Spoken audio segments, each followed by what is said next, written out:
Welcome back to the 8th episode of mastering commodities. पिछले episode में हमने ये सीखा कि कमोडिटी ट्रेडिंग के लिए अकाउंट कैसे खोला जा सकता है और कैसे आप एग्जिस्टिंग स्टॉक पोर्टफोलियो को एज मार्जिन यूज कर सकते हैं। In today's episode we going to learn all about the risk management with Kishore sir today. Welcome Kishore sir to the 8th episode of mastering commodities. Thank you. So today's first question would be, what are the risks that are related to commodity trading? See, commodity trading is derivative trading. So every derivative comes with the associated risks. And the first and foremost in any derivatives is leverage. तो आप जितना आप money invest कर रहे हैं, that is not the money you are putting at risk. You are putting in multiples of that. For example आप कोई भी कमोडिटी आप 10% मार्जिन से काम कर रहे हैं, मतलब आप 10 लाख रुपए लगा रहे हैं, बट उसका 10 टाइम्स आपका एक्सपोजर होता है, तो 1 करोड़ रुपए का आप एक्सपोजर ले रहे हैं। या फॉर एग्ज़ाम्पल आप लाख रुपए के इन्वेस्ट कर रहे हैं एज अ मार्जिन, बट आप 10 लाख रुपए का एक्सपोजर ले रहे हैं। सो आपका रिस्क 10 लाख रुपए पे है, not on 1 lakh rupees. So the people don't consider that actually. So आपको 10 लाख रुपए का चीज़ अगर 10% गिर जाता है तो आपका 1 लाख रुपए एरोड हो जाता है। सो आपका कैपिटल ही 1 लाख रुपए, तो 100% रिस्क हो गया, राइट। सो एनी डेरिवेटिव्स, ये कमोडिटी डेरिवेटिव नहीं, एनी डेरिवेटिव्स जो आप मल्टीपल्स में रिस्क होता है कि जो आपका लिवरेज है, राइट, नंबर 1।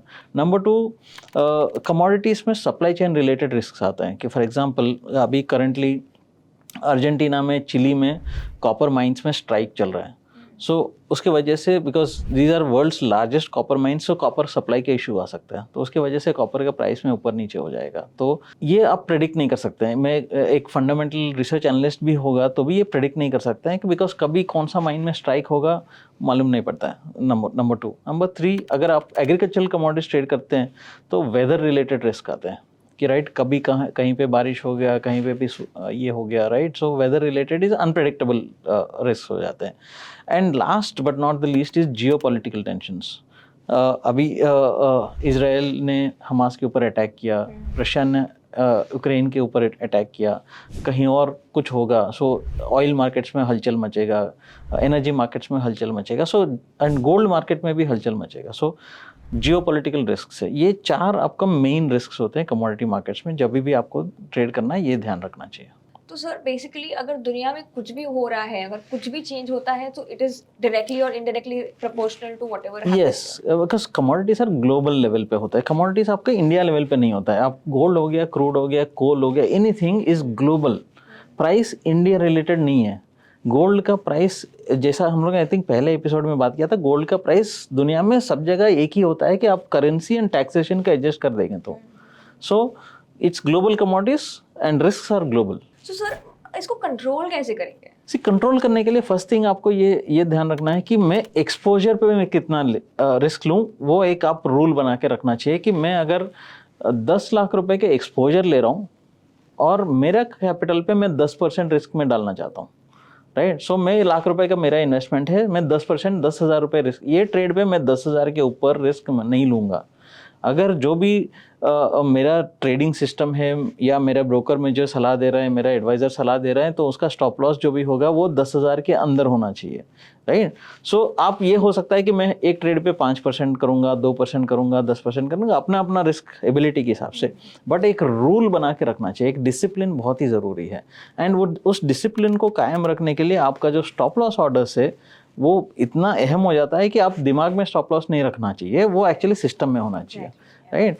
एंड बिकॉज ये रिस्क कभी भी आपको ये कर सकते हैं, तो आप any trader should keep in mind you have to survive the market to make money.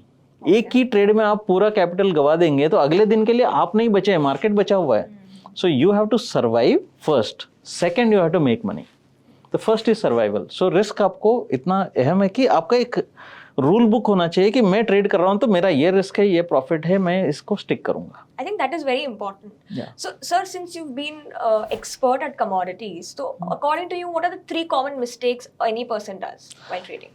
I think the biggest mistake is people understand is in commodities, because commodities में leverage equity से ज़्यादा रहता है। बिकॉज इक्विटीज़ में आपको, अगर आप stock futures काम कर रहे हैं तो 30-40% का मार्जिन होते हैं। आप इंडेक्स में काम कर रहे हैं तो 10 से 12%, 15% के आसपास मार्जिन होता है।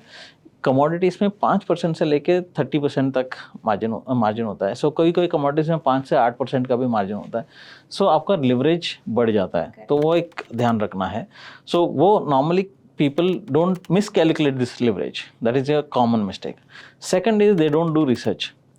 Especially आप फॉर एग्जांपल एग्रीकल्चरल कमोडिटीज़ में अगर काम कर रहे हैं, the most common mistake is उनको कोई उनका पहचान वाले हैं, कोई यूट्यूबर है या कोई जो अननोन गाय है कोई टिप्स भेज रहे हैं या ट्विटर पे कोई टिप्स डाल रहे हैं, राइट, कि मुझे ऐसा कोई इन्फॉर्मेशन है. कमोडिटीज़ में इनसाइडर इन्फॉर्मेशन होता ही नहीं है. सो स्टॉक मार्केट्स में शायद क्या है कि एक कंपनी का इनसाइडर्स को मतलब कंपनी मैनेजमेंट को कोई चीज़ मालूम होता है कि अगले महीने मेरा ये होने वाला है, अगले महीने मेरा ये कॉन्ट्रैक्ट आने वाला है. कमोडिटीज़ में खास करके फॉर एग्जांपल कि वीट का क्रॉप खराब हुआ है, कीड़ा लग गया है, वो तो सबको पता है, राइट. बारिश नहीं हो रहा है, वो सबको पता है. फ्लडिंग आया, वो सबको पता है. आपको अंदरूनी जो जानकारी जो बोलता है कि इनसाइडर इन्फॉर्मेशन किसी का है ही नहीं है. सो ये जो टिप्स है वो मिसलीडिंग हो सकता है या मिस इन्फॉर्म्ड भी हो सकते हैं. कई लोगों का मतलब उनका वेस्टेड इंटरेस्ट होता है. तो वो एक सेकंड मिस्टेक है कि किसी अनजान आदमी का कोई मतलब टिप्स में आप काम कर रहे हैं, आपको पता ही नहीं है, आप खुद रिसर्च नहीं कर रहे हैं, right. And third common mistake people do is that कि स्टॉप लॉस सिस्टम में नहीं डालते. बिकॉज ये मार्केट जैसा हम लोग ने पहले बात किया, सुबह 9 बजे से रात को 11:30 तक चलता है. आप शायद 9 बजे सो गया, 10 बजे सो गया, आपका पोजीशन ओपन है, आप सोचेंगे अगले दिन देख लेंगे.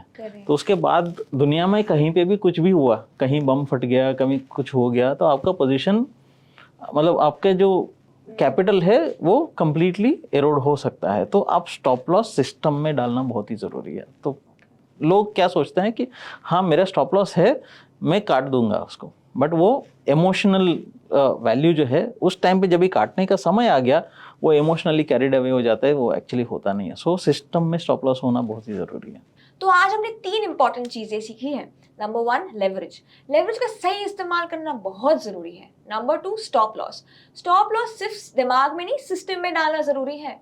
एंड नंबर 3 एनोनिमस टिप्स के बेसिस पे नहीं, research back by experts just like Motilal Oswal, इनके एडवाइस यूज करना बहुत जरूरी है. So for more such updates, keep searching Motilal Oswal. Investment in securities market are subject to market risks. Read all the related documents carefully before investing.